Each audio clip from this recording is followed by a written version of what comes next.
कथा किसी एक की होती भी नहीं है, सबकी है। जिसने सुन ली वो यजमान बन गया।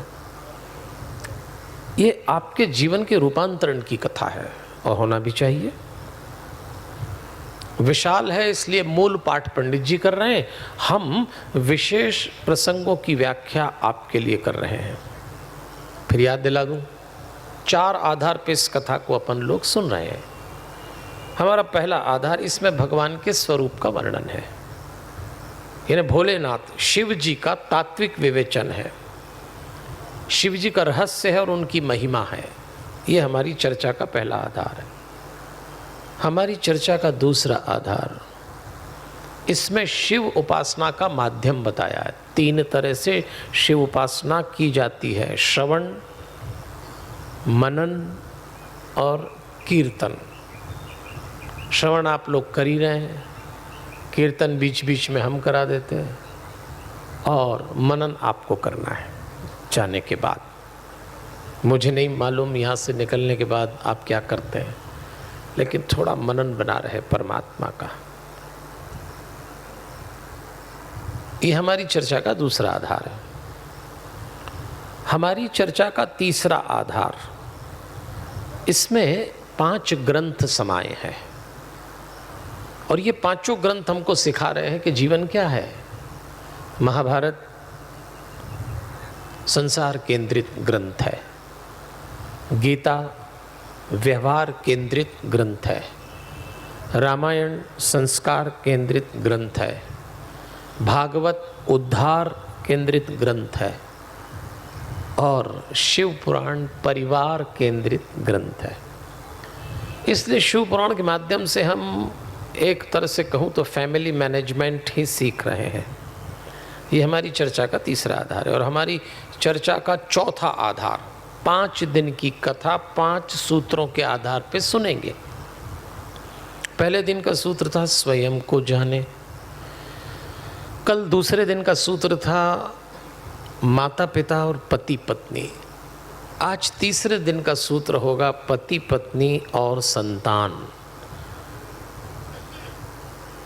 और चौथे दिन हम देखेंगे भाई बहन रिश्तेदार, 5वें दिन का सूत्र होगा समाज और राष्ट्र। ये परिवार के आसपास के रिश्ते हैं, आसपास की घटनाएं हैं। 4 आधार पे 261 अध्याय की 24,000 श्लोक की और 7 संहिताओं की ये कथा हम सुन रहे हैं। इसीलिए मैं प्रतिदिन आपका रिवीजन कराता हूँ कि आपको ध्यान आ जाए कि आखिर चल क्या रहा है। और एक निवेदन और रोज़ करता हूँ, 5 दिन हमारा आपका मेल मिलाप है, तो 5 दिन में 5 काम ज़रूर करिए। 2 दिन निकल गए, आज तीसरा दिन है। कथा सुनते हुए 5 काम तो ये करिए कि जब भी जीवन में कथा सुनने जाएं, भरोसा बनाए रखिएगा। भगवान भरोसे का दूसरा नाम है। जीवन के किसी मोड़ पे जब हालात डगमगाने लगते हैं, जब आपको ऐसा लगता है कि अब कोई साथ नहीं निभा पाएगा, जब कभी आपको ऐसा लगे कि आप बिल्कुल अकेले हो गए, उस दिन ये भरोसा काम आएगा। भरोसा कभी मत छोड़िए, वो है और भरोसा पूरा करने आता है। दूसरी बात, अपने भीतर ललक बनाए रखिए, एक तड़प, एक पैशन के साथ कथा सुनिए। ऐसा नहीं बैठे हैं तो बैठे हैं, सुन ली तो सुन ली, ये न करें। एक ललक होना चाहिए कि कुछ लेके उठेंगे यहाँ से। तीसरी बात, शिकायत चित्त को विराम दे दीजिए। इस चित्त को बहुत शिकायत करने की आदत होती है, दूसरे से करना नहीं मिले तो खुद से ही शुरू हो जाता है। ये चित्त ऐसा ही है। आप में से कईयों से शिकायत कर भी रहा होगा, कहाँ आ गए, क्यों आ गए। भाई उसका काम है शिकायत करना। और चौथी बात, थोड़ा मौन सा दिए। बहुत बोलते हैं हम लोग, बोलना हमारी ज़रूरत होना चाहिए और बोलना हमारी आदत बन जाता है। कितना बोलते हैं। बाहर से भी मौन साधिए और थोड़ा भीतर से भी मौन साधिए, बिल्कुल शांत हो जाएं। जब आप बाहर से मौन साधते हैं तो वो मौन नहीं, चुप्पी है। और जब आप भीतर से बोलना बंद करते हैं तब मौन घटता है। भाई बाहर से तो आपको कोई पसंद नहीं आए, कोई घटना नहीं हुई, अंग्रेजी में जिसको कहते हैं आपका मूड खराब हुआ, बोलना बंद, इसको चुप्पी कहते हैं। लेकिन भीतर उससे भी ज़्यादा बोल रहे होते हैं। जिस दिन आप भीतर खुद से बात करना बंद कर दें उस दिन मौन घटता है। और हम लोग भीतर गजब की बात करते हैं, सारे कार्यक्रम निपटा लेते हैं। चुप्पी मनुष्य को कभी शांत नहीं कर सकती। मनुष्य को जब भी शांत करेगा मौन शांत करेगा।